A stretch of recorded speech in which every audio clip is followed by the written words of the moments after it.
Quando minha mãe se levantou no tribunal e disse que eu era incapaz de cuidar da própria vida, eu não tremi. Apenas coloquei a mão sobre a pasta marrom que guardava 8 anos de verdades. O juiz olhou para mim, depois para ela, e sua expressão mudou completamente. Naquele momento, Márcia Ferreira não sabia que estava prestes a perder tudo. Não só o processo, mas a máscara que usou a vida inteira.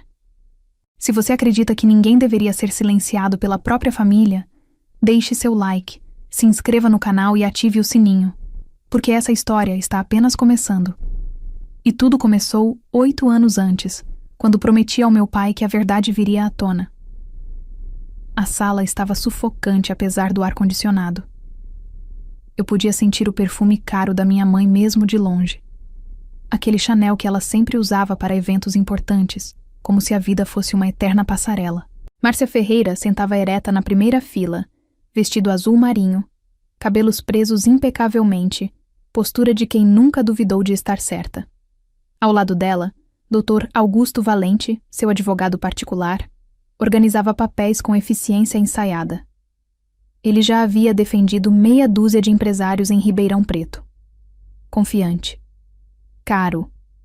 Implacável. Eu estava sozinha na mesa de defesa, sem advogado. A escolha havia causado espanto até no juiz, Dr. Henrique Monteiro, que agora lia os autos com as sobrancelhas franzidas. Ele era conhecido por não tolerar teatro, exatamente o tipo de pessoa que eu precisava. Vossa Excelência, começou o Dr. Valente, a voz grave ecoando pela sala vazia, exceto por algumas testemunhas. A peticionária, Sra. Márcia Ferreira, vem com o coração partido solicitar a curatela de sua única filha, Ana Beatriz Ferreira, de 29 anos. Apresentamos aqui laudos que comprovam instabilidade emocional, recusa ao convívio familiar e comportamento errático. Márcia fungou delicadamente, levando um lenço aos olhos. Performático. Calculado. Meus dedos descansavam sobre a pasta marrom. Dentro dela, 8 anos de gravações de áudio, prints de mensagens, laudos psiquiátricos, meus e dela, extratos bancários e uma carta. A carta do meu pai. O juiz olhou para mim.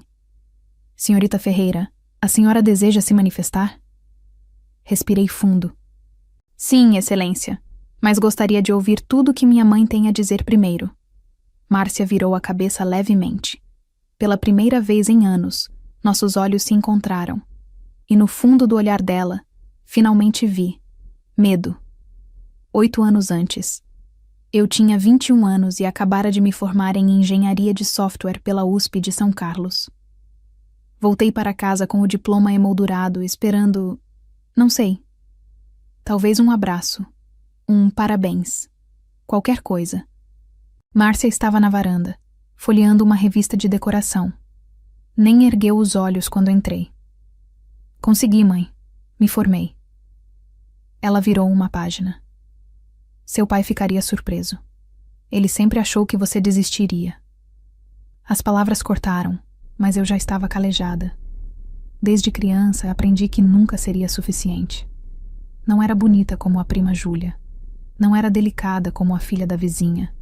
Não era feminina o bastante, focada demais em coisas de menino, como computadores. Meu pai, Roberto, era diferente. Ele vibrava com cada linha de código que eu escrevia, cada problema que eu resolvia. Mas há 3 anos, o câncer pancreático o estava devorando aos poucos. Ele passou de um homem de 1,80 m a uma figura frágil, amarelada, que passava os dias na cama do quarto principal. Ignorei minha mãe e subi. Papai estava acordado, olhos fundos, mas ainda brilhantes. Mostrei para ela. Sussurrei. Ele sorriu fraco. E? Nada. Roberto fechou os olhos. Ana, preciso te contar algo. Sua mãe não é quem você pensa. Quando eu morrer, ela vai tentar tirar tudo de você. A casa, a herança, tudo. Segurei a mão dele, fria e trêmula. Por quê? Porque ela sempre precisou controlar. E você é a única coisa que ela nunca conseguiu controlar completamente. Ele puxou minha mão mais perto. Promete uma coisa. Documente tudo. Cada conversa. Cada mensagem.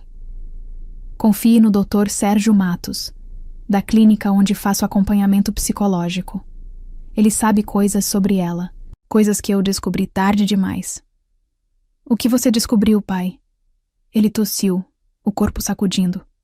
Ela tem um diagnóstico, transtorno de personalidade narcisista. Nunca quis tratamento. E tem outra coisa. Sua voz falhou. Na gaveta do meu criado mudo. Carta lacrada.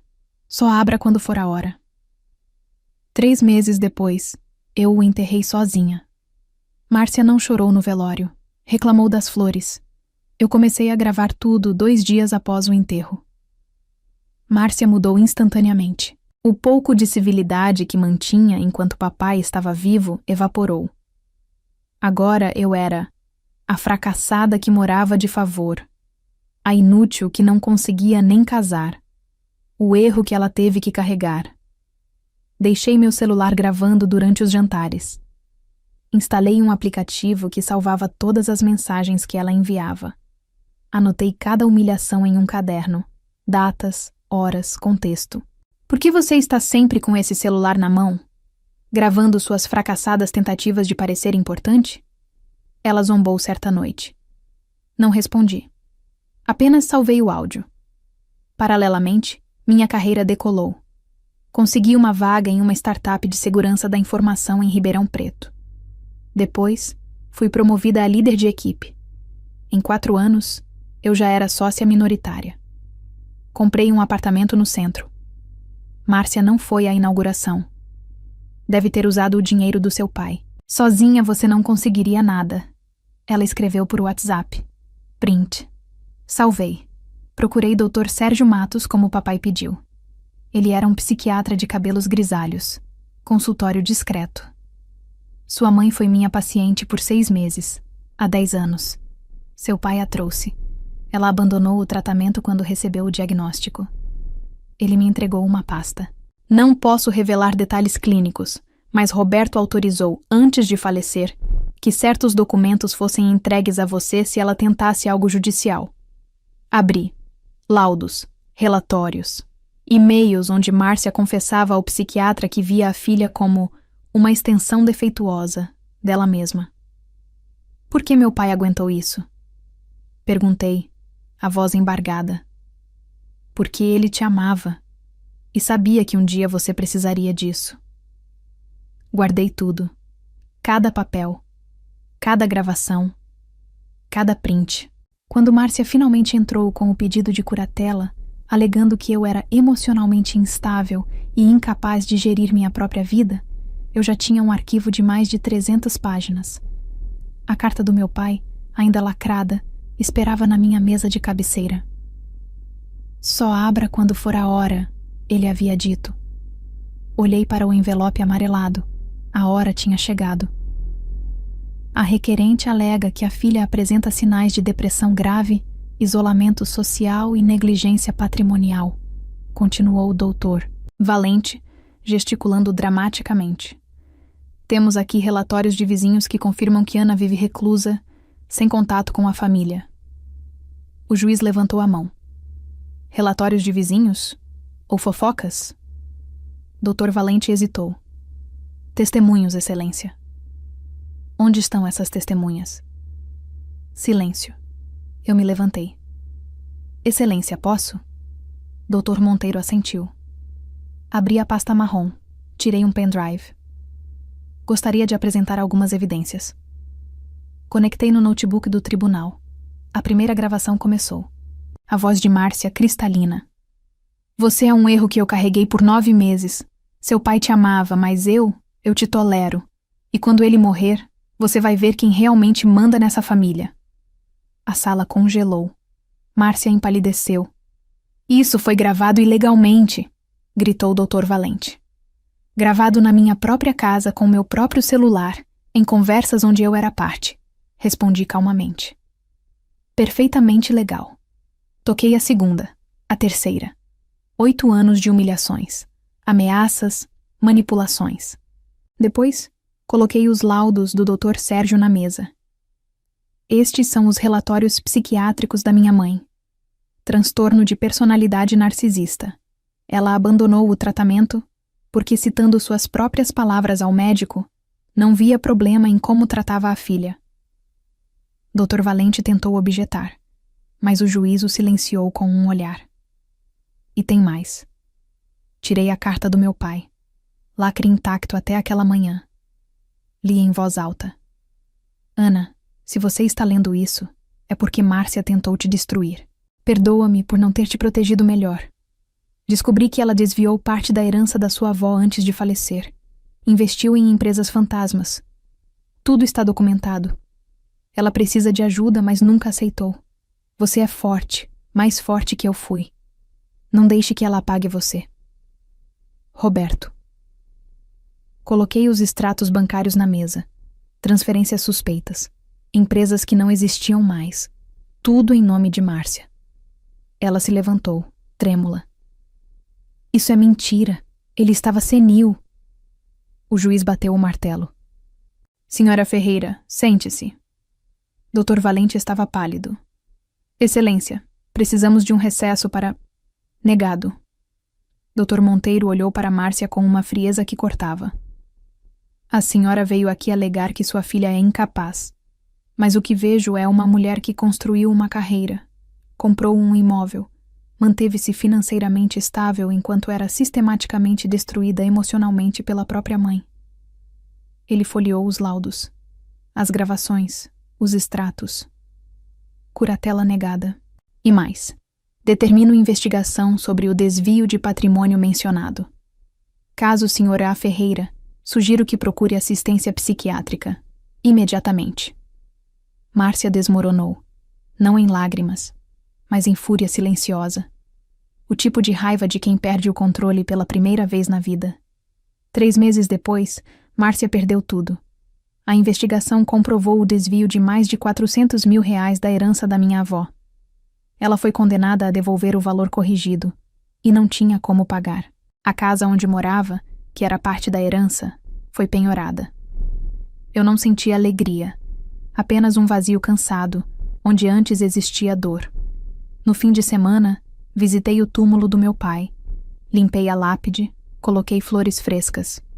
Consegui, pai. A verdade veio à tona. O vento mexeu nas folhas das árvores ao redor. Parecia uma resposta. Voltei para meu apartamento. Agora, nas paredes, havia fotos. Eu e minha equipe na startup. Eu recebendo um prêmio de inovação. Eu sorrindo, genuinamente, ao lado de amigos que escolhi, não que me foram impostos. Márcia tentou me ligar uma vez. Não atendi. Bloqueei o número. Algumas semanas depois, recebi uma mensagem de uma mulher chamada Helena. Ela tinha 34 anos e passava por algo similar com a mãe. Tinha visto uma matéria sobre meu caso em um jornal local. Como você conseguiu forças? Ela perguntou. Respondi. Documentando. Acreditando em mim mesma. E entendendo que amor verdadeiro não humilha. Se alguém precisa te diminuir para se sentir grande, essa pessoa não te ama. Ela te usa. Helena agradeceu. Disse que iria começar a gravar as conversas. A procurar ajuda. Percebi então que minha história não era só minha. Era de cada filha, filho, pessoa que um dia foi feita para se sentir pequena por quem deveria protegê-la. Sentei no sofá. Kenox, meu cachorro recém-adotado, subiu no colo. A vida era simples agora. Sem gritos, sem humilhações, sem precisar provar nada. Olhei pela janela. O sol se punha sobre Ribeirão Preto, tingindo o céu de laranja e rosa. Meu pai tinha razão. Eu era forte. Mais forte do que imaginei. E pela primeira vez em 29 anos, eu soube o que era paz. Se você conhece alguém que precisa ouvir que merece respeito, que a verdade sempre encontra seu caminho, compartilhe essa história. Inscreva-se no canal, ative as notificações e deixe nos comentários. Você acredita que a justiça pode vencer o narcisismo familiar? Sua história também merece ser contada. E lembre-se, documentar não é desconfiança, é autocuidado.